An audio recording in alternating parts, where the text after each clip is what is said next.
जहां आज एक तरफ चुनावी शोर थमा, लेकिन वहीं दूसरी तरफ विधायक अनीता भदेल की टिप्पणी को लेकर के विवाद थमता हुआ नजर नहीं आ रहा है। अजमेर विकास प्राधिकरण के उपायुक्त आरएएस अधिकारी भारतराज गुर्जर पर लगाए गए भ्रष्टाचार के आरोप और विवादित टिप्पणी को लेकर गुर्जर समाज में रोष बना हुआ है। कलेक्ट्रेट चौराहे के सामने विधायक का पुतला फूंककर पीएम मोदी सहित सीएम भजनलाल के नाम जिला कलेक्टर को ज्ञापन सौंपकर विधायक अनीता भदेल पर कार्रवाई करने की मांग की। गुर्जर नेताओं ने यह भी कहा कि 7 विधानसभा सीटों पर उपचुनाव में गुर्जर समाज के लोगों में पैम्फलेट बांट करके अपील की जाएगी कि वो बीजेपी का विरोध करें।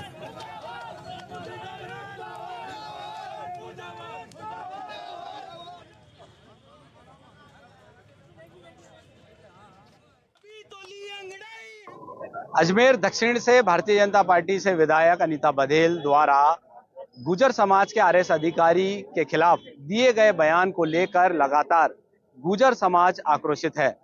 आज गुर्जर समाज के पदाधिकारियों ने प्रधानमंत्री, मुख्यमंत्री और भारतीय जनता पार्टी के प्रदेश अध्यक्ष और विधानसभा अध्यक्ष के नाम ज्ञापन सौंपने की तैयारी की है। इसको लेकर तमाम पदाधिकारी अजमेर के डाक बंगले पर इकट्ठा हुए हैं। आप देख सकते हैं गुर्जर समाज के तमाम अजमेर और अजमेर के आसपास के ग्रामीण इलाकों से बड़ी संख्या में जो पदाधिकारी है वो इकट्ठा हुए हैं और इनकी मांग है कि विधायक अनीता भदेल आज शाम तक अपने जो दिए गए बयान है उसको वापस लें और गुर्जर समाज से माफी मांगे, अन्यथा आने वाले समय में जो 13 नवंबर को राजस्थान विधानसभा सीट पर 7 उपचुनाव होने वाले हैं, उनमें कहीं ना कहीं भारतीय जनता पार्टी को नुकसान उठाना पड़ेगा। और इस आंदोलन के तहत इनके द्वारा 50,000 पैम्पलेट तैयार कर लिए गए हैं, जो उपचुनाव में जहां जहां उपचुनाव होने हैं वहां जाकर समाज के व्यक्तियों को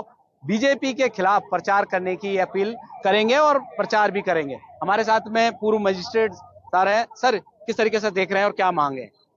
देखिए, एक जनप्रतिनिधि ने प्रशासनिक अधिकारी के खिलाफ चोर, उच्चक्के जैसे शब्द काम में लेते हुए हमारे समाज का भी उल्लेख किया।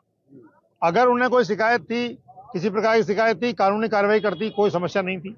अगर उन्हें मंत्री को शिकायत करनी थी तो सार्वजनिक रूप में नहीं करके मंत्री को अपनी बात बता दी कि हमें ये शिकायत है या हमारा काम नहीं हो रहा है या हम ये कराना चाहते हैं। वो भी नहीं। सत्ताधारी दल की विधायक होने के बावजूद आप अपने प्रशासनिक अधिकारी को सार्वजनिक रूप से चोर उच्चका कह रहे हो और वहां कहते समय फिर आप गुर्जर जाति का उल्लेख कर रहे हो। तो जो जातिगत बात उन्होंने करी है उसको लेकर के पूरे समाज में आंदोलनरत है, उद्वेलित है समाज। और समाज ने फिर भी एक मौका दिया कि अगर आपकी जुबान फिसली है, अगर आपने गलत कहा है, अगर आपका आशय समाज को बदनाम करने का नहीं था तो आप 24 घंटे में माफी मांग ली। तो 24 घंटे के बाद हम जाएंगे सीधे मुख्यमंत्री और प्रधानमंत्री महोदय के नाम ज्ञापन देंगे और उसके बाद आंदोलन की अगली रूपरेखा बनेगी। और निश्चित रूप से जो ये शब्द उन्होंने काम में लिए हैं और काम में लेते हुए हमारे समाज का उल्लेख किया है, इसकी या तो सजा भुगतनी होगी, कीमत भुगतनी होगी, कीमत चुकानी होगी या माफी मांगनी होगी। भगवान, मुझे ये बताएं, 7 विधानसभा उपचुनाव का जिक्र कर रहे हैं, क्या रहेगा वहाँ?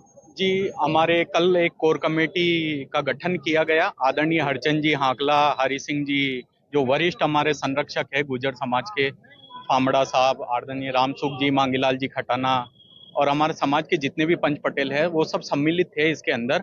और उन्होंने सबने एक कोर कमेटी बना करके 50,000 पैम्पलेट उन्होंने छपवाए हैं। और ये कोई एक राजनीतिक वो नहीं है कि हम उसको राजनीतिक रूप देना चाह रहे हैं, परंतु वास्तव में गुर्जर समाज आज उद्वेलित हुआ है। तो मैं ये कहना चाहूंगा कि 50,000 पैम्पलेट जो है गुर्जर समाज की कोर कमेटी को जिम्मेदारी दे दी गई है और कुछ लोग निकल चुके हैं। जैसे ही डायरेक्शन मिलेगा यहाँ से, हमारे जो कोर कमेटी बनाई गई है वहां पर उनका प्रचार प्रसार चालू हो जाएगा। अब ये प्रधानमंत्री, मुख्यमंत्री, प्रदेश अध्यक्ष, विधानसभा अध्यक्ष के नाम जिला कलेक्टर को ज्ञापन सौंपेंगे और उसके बाद जो इन्होंने 50,000 पैम्पलेट छपवाए हैं, आने वाली जो 7 विधानसभा सीट पर होने वाले उपचुनाव हैं वहां पर घर घर जाकर गुर्जर समाज के लोगों को बीजेपी के खिलाफ प्रचार करने की बात कहेंगे। एनडीटीवी राजस्थान, अजमेर से पवन अटारिया। तो ये आपने तस्वीरें देखी हैं। दरअसल जिस तरीके से अनीता भदेल की टिप्पणी थी एक अधिकारी को लेकर के, अब उसके बाद से पूरे समाज को लेकर के जो नाराज़गी है वो दिखाई देती है। पूरा समाज इसमें लामबंद हो जाता है और एक साथ एकजुट होकर के अब इस पर अपना विरोध जाहिर कर रहा है। और ये जो टिप्पणी करने का मामला था वो फिलहाल थमता हुआ नज़र नहीं आ रहा है। अलग अलग जगहों पर प्रदर्शन भी किए गए और इसको लेकर के जो नाराज़गी है वो भी दिखाई दे रही है। हालांकि अब इस प्रदर्शनों के बीच में एक सवाल ये भी है कि आखिर इस तरीके की टिप्पणी करने की जरूरत ही इसमें क्या थी।